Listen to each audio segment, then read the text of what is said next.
Hi friends, how are you? Hope that you must be in a good health. Friends, it's me, Nana Kumari, and you are watching our YouTube channel English with Nana Balam. Please do subscribe our YouTube channel. Friends, today I will teach you direct and indirect speech step 3. Guys, जैसा कि मैंने अपनी पिछली 2 videos में जो है step 1 और step 2 जो है डायरेक्ट एंड इनडायरेक्ट के समझाए हैं, तो आज की इस वीडियो में मैं आपको जो है डायरेक्ट एंड इनडायरेक्ट का तीसरा स्टेप ही समझाऊंगी। फ्रेंड्स, यहाँ पे मैंने कुछ सेंटेंस लिखे हैं इंग्लिश के अंदर, जिसमें हमारा सेंटेंस नंबर 1 है, he said I play cricket. अब ये एक सिंपल सा सेंटेंस है जो है हमारा डायरेक्ट स्पीच का है। He said I play cricket, वो कहता है मैं क्रिकेट खेलता हूँ। अब इस सेंटेंस को हमें जो है इनडायरेक्ट में कन्वर्ट करना है, ठीक है। अब क्योंकि यहाँ पे हमारा जो है रिपोर्टिंग स्पीच है ही सैड, तो हमने यहाँ पे ही सैड जो है उसका रिपोर्टिंग स्पीच रखा है।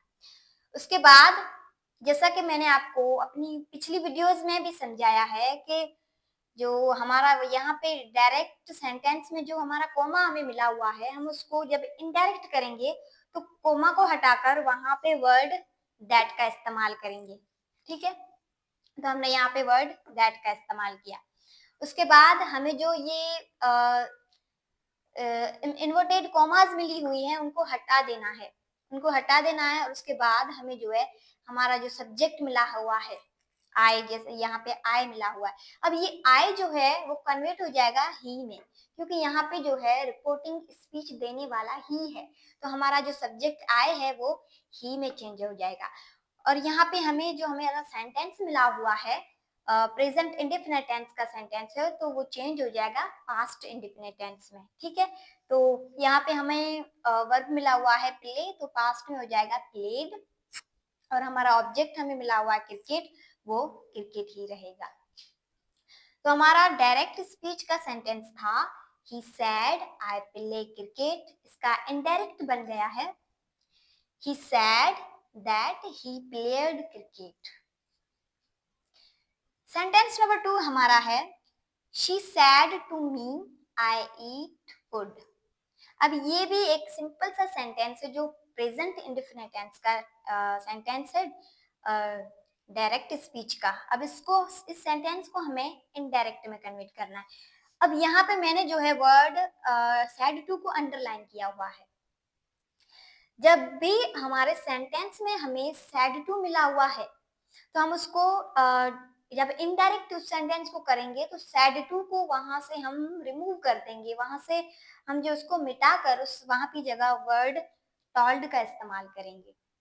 जहां पे भी डायरेक्ट स्पीच के सेंटेंस में सैड टू हमें मिला हुआ हो, वहां पे हम उसको खत्म करके इनडायरेक्ट करते वक्त वर्ड टॉल्ड का इस्तेमाल करेंगे, ठीक है।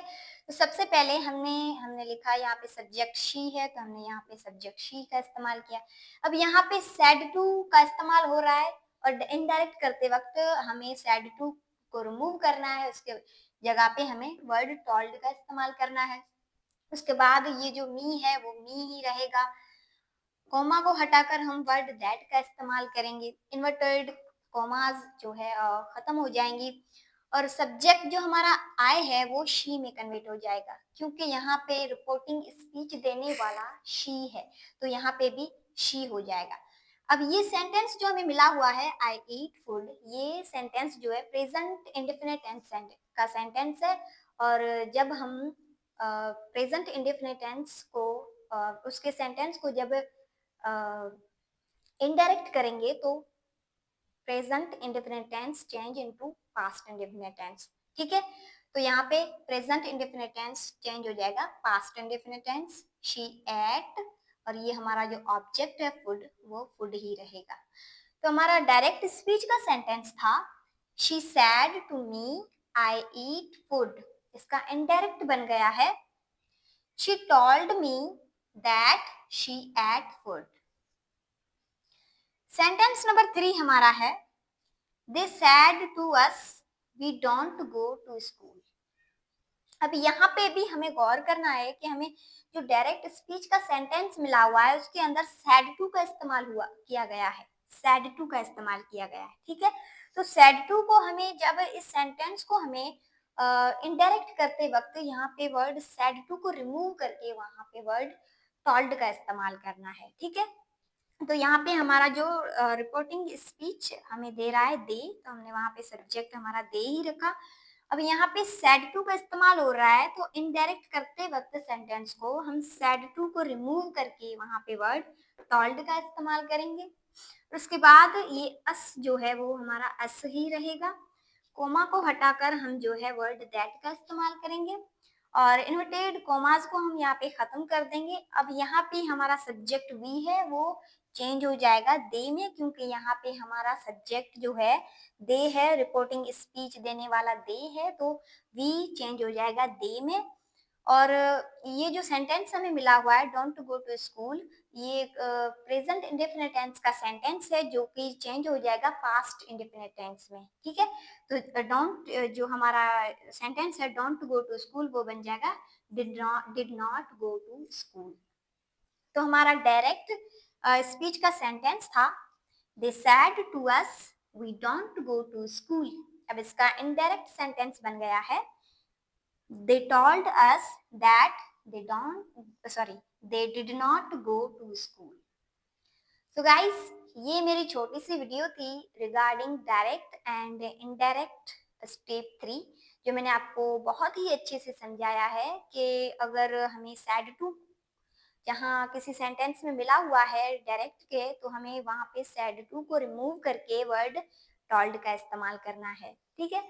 तो गाइस, जैसा कि मैं आपको अपनी पिछली काफ़ी वीडियोस में एक फ्री एडवाइस देती आ रही हूँ कि practice max the main perfect. जितनी ज़्यादा आप प्रैक्टिस करेंगे, जितनी ज़्यादा आप अपनी प्रैक्टिस को कंटिन्यू रखेंगे, उतनी ही ज़्यादा आप चीज़ों को जो है अच्छे से क्लियर कर पाएंगे।